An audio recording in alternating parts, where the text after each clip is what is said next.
Welcome. Thank you for joining us for today's lesson. This is part of a 6-lesson series brought to you by the Food Trust Nutrition Educators. The Food Trust works to ensure that everyone has access to affordable, nutritious food and the information to make healthy choices. In this series, we'll be covering topics such as planning and saving on groceries, fruits and vegetables, bone strength, and more. Join us each week as we share nutrition information from My Plate, as well as tips and tricks to eating more healthy food at every meal. Meet our nutrition educators, who you'll get to know through our lessons or recipe demonstrations. We're excited to have you with us.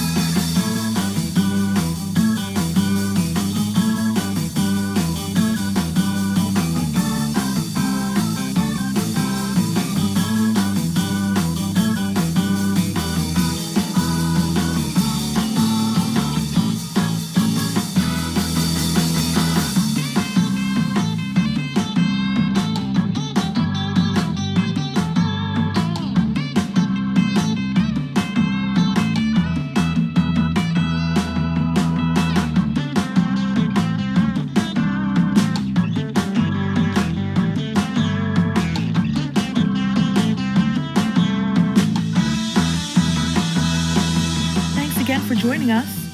Please fill out our anonymous survey at the end of this video so that we can find out more about who we're reaching and how to serve our audience best. Mention that you watched our lesson online and you can earn food coupons to use when purchasing fruits and vegetables at a participating farmers market. Find the list of participating markets below on the survey form. We hope you come back for next week's lesson. See you then.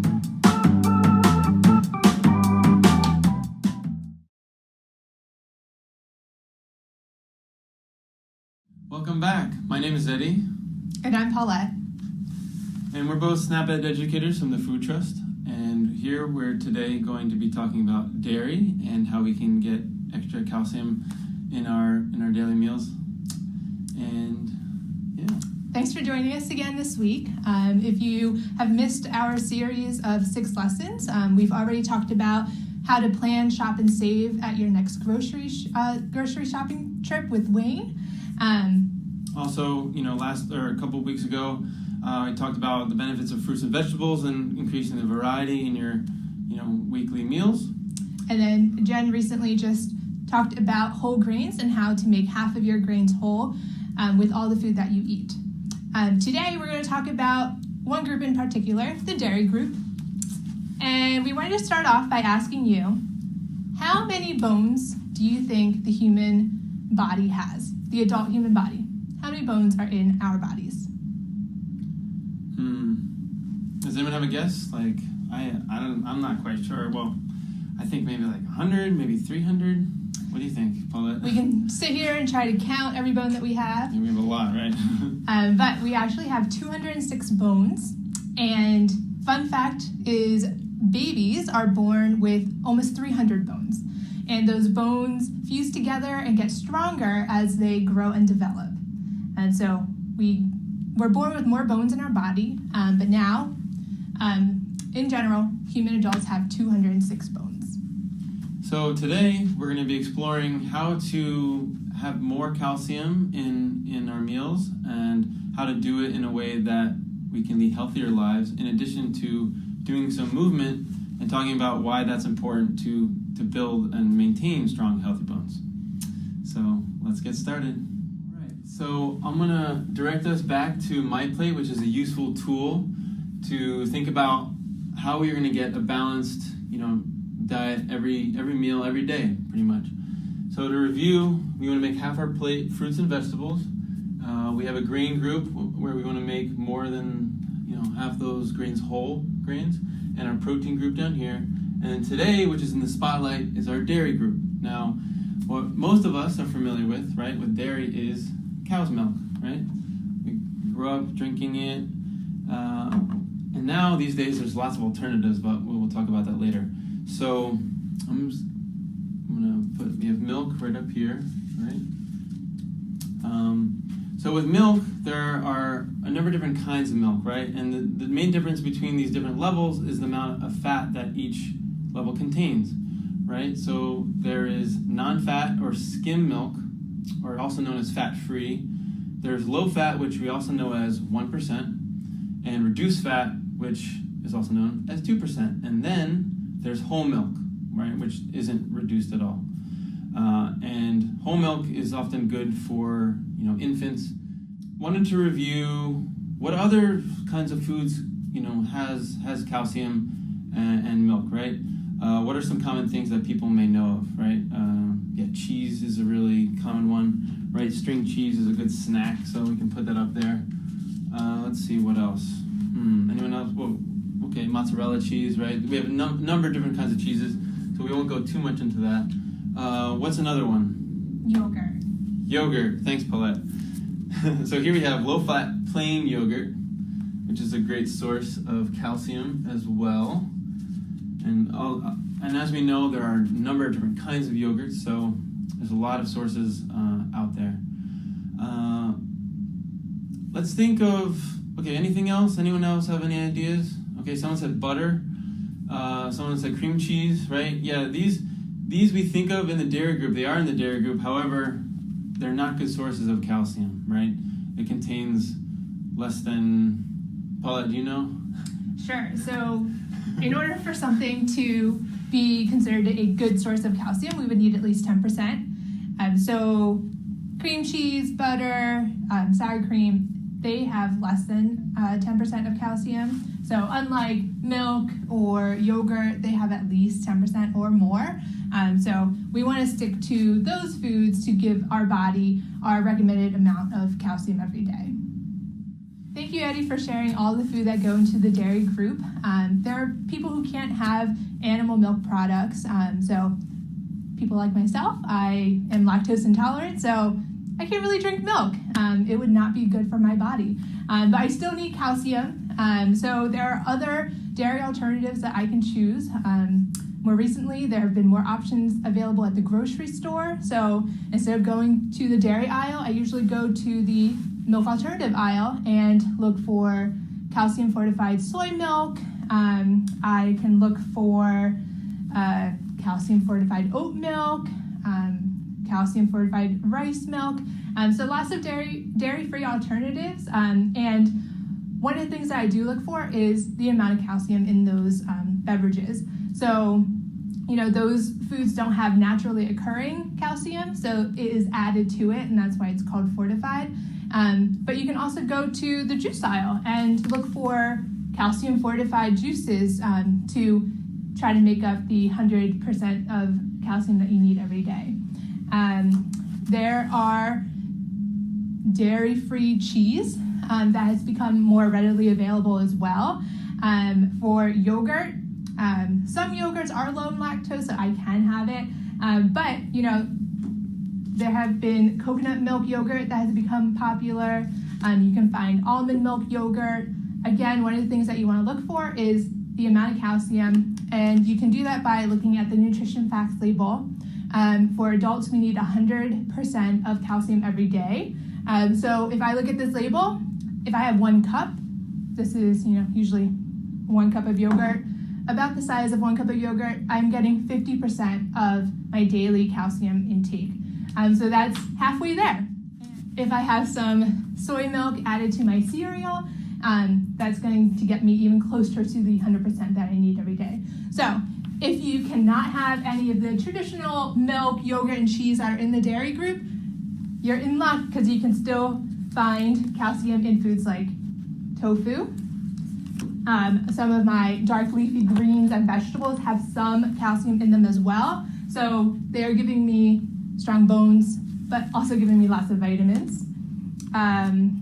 Again, some beans, like my black beans here, they're going to give me 4% calcium. Not the best source of calcium, unlike my dairy foods here, but it's still giving me a little calcium, more than 0. And then my other favorite snack food is almonds. So almonds give me about 8% of calcium. So if I pay attention and am conscious of the non-dairy food alternatives, I can try to still get 100% calcium in my daily meals. All right, so let's review one more time. How many cups of milk or dairy equivalent do we need per day? Does anyone know? Let's think for a second. Okay, so yeah, we need 3 cups of dairy equivalent per day. So what does that look like? It could be a number of slices of cheddar cheese to equal 1 cup. Usually we measure like with like a piece of a domino. If you have 3 or 4 pieces of a domino, that's like equal to like 1 cup equivalent, right? 8 ounces, like a cup of milk, right? Or a dairy alternative, or animal-based dairy, as Paulette was explaining, or right, a cup of yogurt. I mean, that's 1 cup right here. So we can measure it that way. One other thing to mention is that milk is often infused with vitamin D, which helps the body use calcium to build and maintain healthy, strong bones, right? So that's the goal. And the great thing is that sunlight, going out in the sunlight, helps our body to produce vitamin D. So that's why it's important to get outside, get some fresh air, make sure you're getting some sunlight, because again, that's part of a healthy routine. All right, so it's nice and sunny today, so we can try to take advantage of vitamin D by being outside, but we're stuck indoors today. But one of the things that we can also do to make sure our bones stay strong is to do some weight-bearing exercise. So that means, we're doing something that involves our bones keeping our body up and not just collapsing over. So as we're standing here, we can do some marching in place. That is something that's weight-bearing. My body is still upright. My bones are getting stronger by the second. So, you can walk around the neighborhood. You can walk in place inside if you can't go outside like we are. Another exercise that you could do, and I hope you'll join us in this, is do some quick jumping jacks. All right, you ready? Right, yep. All right. So our entire body is lifting up and our bones are keeping us up and strong. So that is another example of weight-bearing exercise. All my runners out there, that's another great weight-bearing exercise example. Playing basketball. Mm-hmm. So lots of choices that you can do. Yeah, even biking, right? You're putting force on the pedals. You're activating your muscles, and those bones are compressing a little bit, and yeah, it's helping to maintain your healthy, strong bones. So. All right, so we'll do another movement break later on. Okay. Yeah, so now we're going to go right into other ways that we can, make sure our bones stay healthy and some diseases that we want to prevent as we get older. All right, so some diseases that we want to prevent as we get older that is due to low amounts of calcium in our diet is osteoporosis. That is a disease that causes your bones to be brittle. They develop pores inside. Instead of being filled with calcium, there's just air.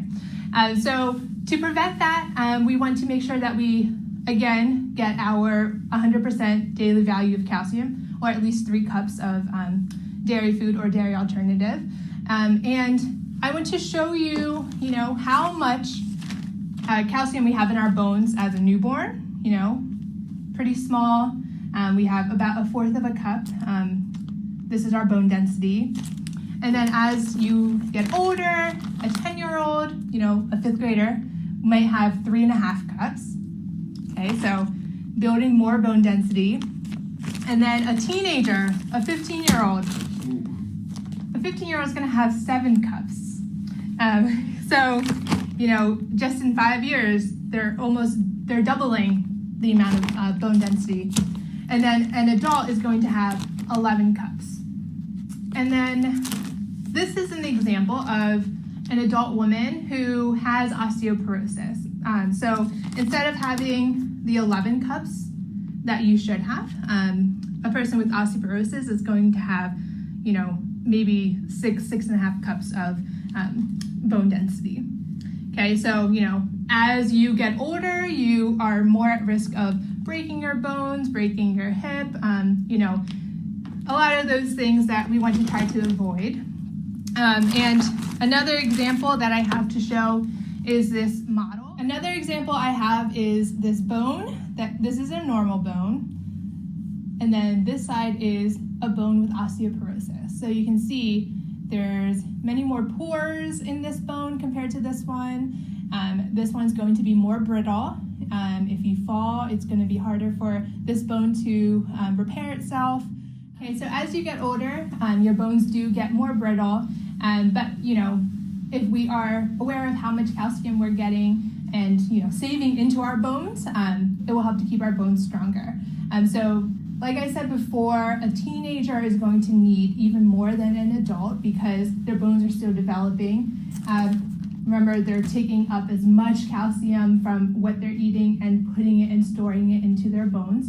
And then, an adult again needs 1,000 milligrams or 100%.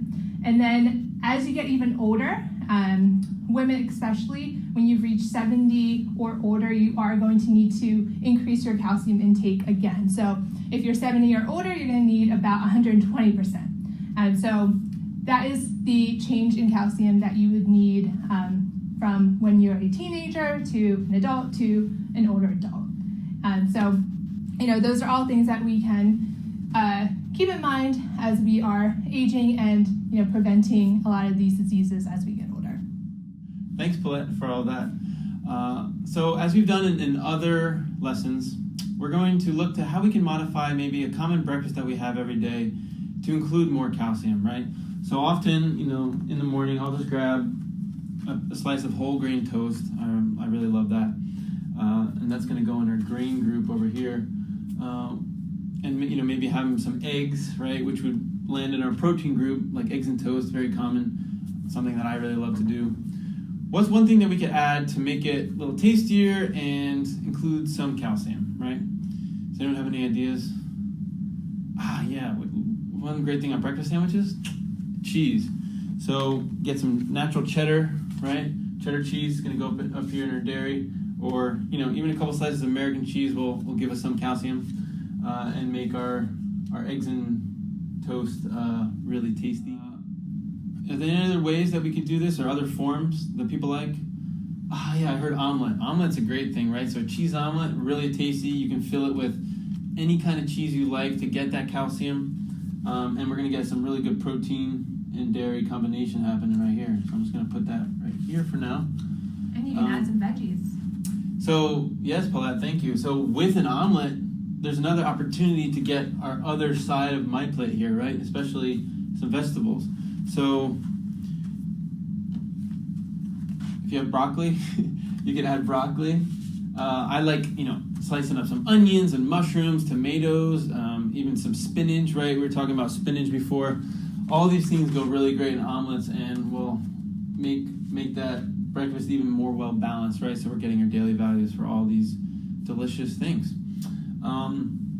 Anything else for breakfast that people could think of? Like, smoothies, right? Smoothies may contain, well, hopefully, right? You'll put in some yogurt or non-dairy yogurt or plant-based milk, right? If you are lactose intolerant. So again, that's going to add to our dairy group. And how can we enhance that yogurt or our smoothie, right? Oh, certainly we want to put in some fruit, strawberries, blueberries, right? We're going to get our fruits. So even for breakfast, we're looking pretty good in terms of how we can balance it and getting our calcium. So remember, what's one other thing that we mentioned? Anyone remember? Something that we like to have in the morning, juice, right? Orange juice, if it's fortified with calcium, that's an extra source. So getting vitamin C, protecting our immune system. All right, so thank you, Eddie, for sharing ways that we can add calcium to our meals. Now I'm going to talk about how we can plan for the grocery store and find ways that we can save money. And when you get to that dairy aisle, which one is going to be the best option for you? So let's go back to our cheese, right? If you go to the cheese aisle, you can find cheese slices, you can find whole blocks of cheese, you can find shredded cheese. So normally if you compare the prices, if you buy the whole block of cheese and shred it yourself, you're going to save a little bit more money, and you can save that cheese a little longer because it's in a whole block. But cheese slices are convenient, so you want to choose what's best for your family. Whatever decision you make. Just make sure you try to choose a low-fat or reduced-fat dairy food. So if you're going down the milk aisle and you see all those types of milk that Eddie was talking about, which ones do you think is going to be the best choice for you? We have our whole milk, which has the full fat, and then we have our non-fat or low-fat milk. So with our dairy food, we want to choose, again, the low-fat or non-fat milk options. Pick up the fat-free milk and the whole milk and compare those labels. They're going to have the same amount of calcium, but the different thing is going to be the amount of fat that's in them. Again, choose low-fat or fat-free milk. How about that chocolate milk that you see as well? It's tasty, it's delicious. Most kids love chocolate milk. I don't want to discourage chocolate milk because it is milk and it has calcium. It's going to give their growing bones the calcium that it needs. There are going to be other choices that you can, other considerations that you can use to weigh in on, whether or not chocolate milk is going to be a good choice. So if it's chocolate milk over a soda, of course I'm going to encourage the chocolate milk. If it's chocolate milk or plain white milk, I'm going to encourage the white milk because, again, this doesn't have any added sugar to it. So now we're going to talk about yogurt. You can buy the single cups of yogurt. Again, if it's convenient for you to just put in your lunch bag, go for it. You can save a little bit more money if you buy the big tubs of yogurt and take a cup out every morning for breakfast or as a snack. That's another way that we can save money and get our calcium in our diets. Another option, if you want to have milk that's going to be shelf stable, you can buy soy milk or oat milk or even powdered milk. This is actually what we have in our calcium kit. It's powdered milk. And you can, keep it in your pantry or in your cupboard and add water to make it into a liquid milk. So buying shelf-stable dairy alternative milks or powdered milk can help to, stretch your food dollars as well. So thanks for bearing with us today. It's been a lot of information, and everyone's contributed a lot of good ideas. So just to review our key messages for today, right? Calcium is an integral, important nutrient for our bodies to build and maintain our bone strength, right? Dairy foods are high sources of calcium. And again, we're trying to choose low-fat or non-fat options to, lead healthier lives. What we talked about before is that sometimes we like to have our ice cream and our other treats like that, but those are sometimes foods, right? Those are treats that maybe we have once in a while. But the sources that we want to be getting on a consistent basis are the yogurts, right? A lot of times yogurts contain cultures that are good for your digestive system. Getting our cheeses when, I love cheese. I don't think I could ever give cheese up. But as we talked about today, there's a lot of good alternatives to animal-based dairy, right? There's a lot of plant-based milks, right, that you can get increasingly at a lot of different supermarkets. So the good thing about those is that they last on the shelf a little bit longer as well. A reminder to be checking, our nutrition facts to determine the amount of calcium that are in our foods, and just planning them to include them in our meals, right, during breakfast or lunch and dinners. And then remembering that eating a balanced diet, right, with a lot of vegetables and whole grains and proteins is going to allow us to have all the nutrients and vitamins that we need, and that includes calcium. That includes eating dairy. So again, green leafy vegetables contain good sources of calcium. We have different even breads and juices that are fortified. So always being mindful and checking and just taking the extra time to check those nutrition facts and the labels is important. Lastly, don't forget to move your body to keep your bones strong and keep active. Get outside, get some sunshine. It'll do great for you, especially during this time. So thank you very much. Thanks again for joining us this week.